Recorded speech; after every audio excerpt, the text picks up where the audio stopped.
Excuse me, this shit you just did right here, Poodle, stunt on all these men who had stuff to do, it's f***ed up. You know it's f***ed up. This is what happens on a day-to-day basis on dating. Well, I wasn't going to work today, but I got a bunch of messages about this Tinder trap, this Instagram model. Spent 2 years and countless thousands of dollars to set up what she calls some sort of viral stunt to prove Tinder's bad. Apparently, to me, it appears to be just a gigantic ego boost, a pathetic cry for Instagram followers and some sort of weird validation that she's attractive. Step 1. We message with a guy on Tinder and give him a Twilio phone number. Step 2. This programmable phone number is routed through an online database. This central hub can send and receive texts and be logged into from anywhere in the world, leading us to Step 3. Farming out this texting operation to overseas workers. Over 50 full-time workers help us to text with guys, converting a Tinder match into a Tinder date. And if you were to call any of our numbers, they forward to this phone with a voicemail of, "So I need a meeting location for Natasha and all these guys." That's why I've created a fake EDM event. And again, just like many attractive people on the outside, she appears to be horrendously ugly on the inside. And Colt himself is not happy about it either. If you haven't heard about this, this lady, this human, and another human spent up to 2 years flirting with almost 8,000 men on Twitter to get them to show up at some event so they could basically be made the fool of. Now, there's one point in the process, basically, where they think they're at a rock concert or some EDM concert, and this broad comes up on stage with, like, security guards making a big grand appearance, only to tell the crowd that they've all been fooled, that hundreds of guys showed up and, got played for the fool. As you may or may not know, my name is Natasha, and I have everyone here today to be on a date with me. Dating apps are very difficult, and I said maybe I can bring everyone here in person and see how that goes. So, do you have what it takes to win a date with me? So, we're gonna start the elimination. Half of you people here are in relationships, so those people should leave now. Anyone under 5'10", please leave as well. No beer bellies, no long beards, no bald guys, no khakis, or is any less than 6 inches, you gotta go. Imagine people might be annoyed by that. Imagine my shock. Now, do I think Tinder is an app that does anything but increase the vanity and rate of STD infection worldwide? No. But this broad isn't using it for good either. She's not righteous. She's just a bitch. And of course, she's the victim, guys. She is the victim. She went on Good Morning America to tell everyone that she's a victim.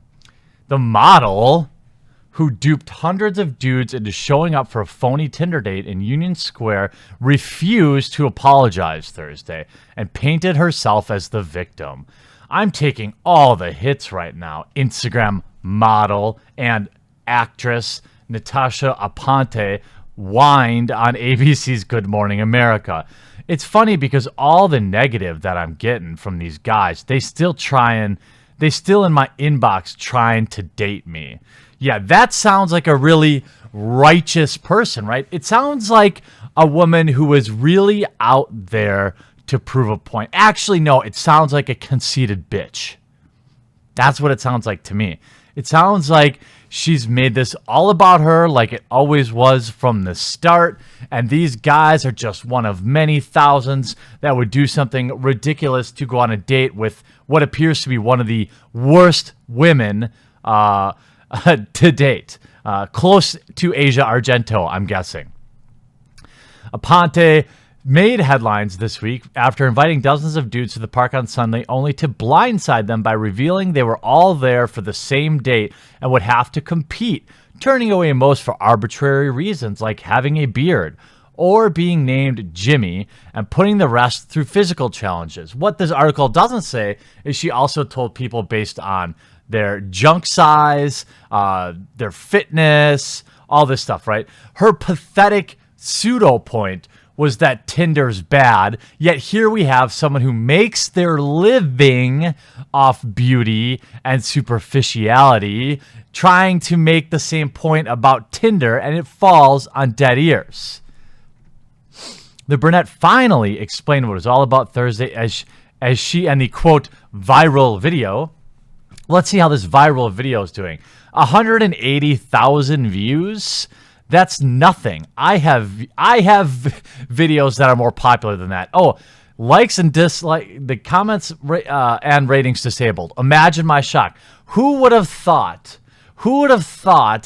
duping all these people, paying overseas workers? This makes me so mad. It kind of became socially acceptable to disqualify people and say you have to be X height and have to work X job. Bliss, who also created the famous footage of a woman being catcalled while walking through New York. Again, nobody cares about that. We should be mad about this. Their resulting video, titled "The Tinder Trap," shows how you can how they set up the scam. They paid, quote, overseas workers to flirt on Natasha's behalf with 7,500 men and spent 2 years planning, and then how the event played out. Most of the men look confused or bemused, but at least a handful of men participate in the bizarre competition. By the way, dudes, you need to seriously rethink your life. Anybody who didn't immediately walk away needs to really reevaluate some self-respect. Okay? I don't care how attractive someone would be. If that is how they treat you, you walk away and you never look back, and you tell everyone what a see you next Tuesday that lady is. At one point, as Aponte interviews potential suitors, one of the unwitting participants grabs her mic. "Excuse me, this shit you did right here, pulled a stunt on all these men who had stuff to do, it's fucked up. You know, fucked up," he yells to cheers from the crowd. Just because someone doesn't check off every box on what we find attractive doesn't mean they aren't. It's absurd, it isn't, to judge people by such petty things as if they wear khakis, she said over footage of the mic grabber and other men complaining to a police officer. Well, I think that's probably a little far. We know that. Look how angry this makes people, Aponte. No, they weren't angry, you dumb bitch, about being judged on their physical characteristics. They were angry that you lied to them for what appeared to be months and wasted their entire day. Who knows what was said in all these texts? Maybe some of these poor dudes thought that they were going to get married. We don't know what this Indian call center was telling them. She actually did go out with one of the men, but there was no love connection. Imagine. Whoever that one guy is, you should be ashamed of yourself. Bliss maintained that it wasn't trying to sell anything or promote a product, just to make a point. Exactly what is that point? That an Instagram model's vain? Point made. A point that nobody needed made to them. You aren't a victim. You're a bitch. You're a liar. You're a fame whore. That's what you are. And the fact that you would go on national television and pretend like you did anything but lie to these men and play with their emotions for months shows exactly how superficial and self-absorbed you really are.